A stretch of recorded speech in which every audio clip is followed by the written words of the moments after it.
Hi, this is Andrew with Mock Till You Drop. I was going through some forums and I noticed a few conversations on the topic of cost of trade credit, which you'll find in the corporate finance section. I think this concept can be a little confusing to some candidates, so I wanted to break it down in a more simplified approach.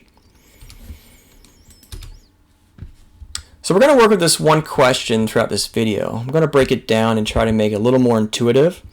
And when we look at how we can solve this problem, I'll show you a method that I think is a little bit easier to remember than the typical formula that they give. So the first thing we want to understand is, what is this question asking us? So let's say, for example, you purchase $100 worth of products from someone. And that person is giving you 60 days to pay in full, which is the net 60. However, they will only give you a 1% discount. In other words, you only have to pay the $99 if you pay within 10 days. And this is how you would interpret the 1/10 in the question. So you may be asking yourself, what's the point in paying early versus paying later? Well, there's an opportunity cost of paying early, and that's what we need to find out. Let's say, for example, you can earn 8% in the stock market on an annualized basis. Would you be better off taking the 1% discount and giving up your money within the 10 days? Or retaining your money up until day 60 and investing it somewhere during that time?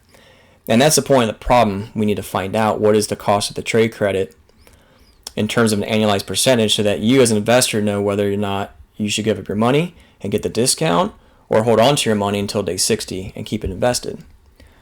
So we're going to determine what information we need in order to figure out how we can solve this problem in terms of an annualized percentage. So there's three parts to the method that I like to use to solve for the cost of trade credit. The nice thing is that you can just plug them right into your calculator using N for the number of periods, present value, and future value. I'm going to explain it here and then we'll go and calculate it at the end of the video. So let's first look at N. We'll assume that you take the discount on day 10, which means there's a 50-day period where you can invest the money. Now once you miss the discount period, it doesn't make much sense to pay any time before day 60. If you aren't paying any interest and you missed a discount, just keep your money until it's due on day 60. Now, we're not plugging in 50 into our calculator. This is out of a 365-day year, so it would be 50 divided by 365. So let's look at the present value. If you go back to the previous slide, I started the example that you made a $100 purchase on day 60.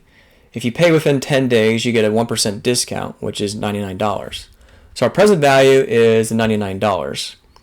Typically, most of the cost of trade credit questions have a discount rate of 1 or 2%, so I find it easy to use numbers like 99 or 98 for the present value. And with that being said, you'll use $100 for the future value. And if you're getting value out of this video, please give it a like. It definitely helps out our channel. And if you want to see more videos like this, let us know in the comment section below. Also, don't forget to subscribe and hit that notification bell so you can get notified when we release new content. Alright, so let's go ahead and solve for the cost of trade credit using our initial example. We already established that we're using the 50-day period, so N will be 50 divided by 365, or 0.137. In this problem, it asks what the cost of trade credit is or let's just say, for example, the problem asked if you paid on day 40, what's the cost of the trade credit? So you'd simply use 30 divided by 365 since day 40 is 30 days beyond the discount period. So you always want to use the days, the day beyond the discount period minus the last day of the discount. So for the present value, make sure it's a negative number. This is simply the 1% discount from our initial example of our $100 purchase. Payment will always be 0, or you can just leave it blank. And finally, our future value is the $100 purchase. And I think starting with an initial $100 purchase for this problem will make it easier than just memorizing the formula they typically give. It's interchangeable. You can use it with different variations of this type of problem. And I would also get in the habit of using this part of your financial calculator since there's so many types of problems that you can solve using this method. I think it'll be easier than trying to memorize the longer written out formulas. Now if we compute for IY, we get 7.6%. Now if you remember from the beginning of this video, we wanted to know if we were better off taking the discount or waiting until day 60 to pay in full based on the expectation of earning an annualized 8% in the stock market. So in this case, we would be slightly better off keeping our money invested until we had to pay in full on day 60. All right, I hope this video was helpful. Again, let me know what you think in the comments section, and if you'd like to see more videos like this, and thanks for watching.